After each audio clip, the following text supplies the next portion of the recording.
setup of the ESBE while on a job. The valve comes set in the mid position, so the shoe's in the mid position, and the actuator comes set in the mid position.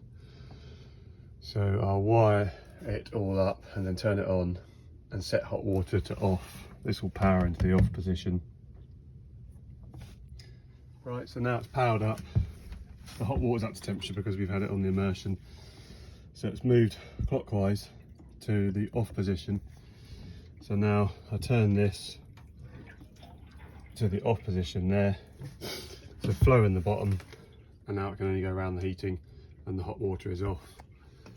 The ESBE is in the off position.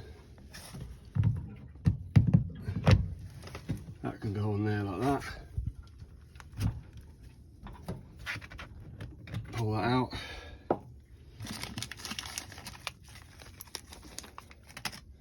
And then we can pop the screw on.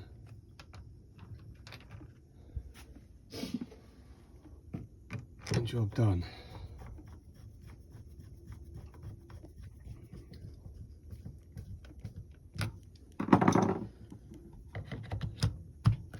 And that's it. So now when it goes to hot water, it'll move anti-clockwise this way, which will then move the shoe and shut off the heating, and then the only way the water can go is around the hot water. Hope that helped.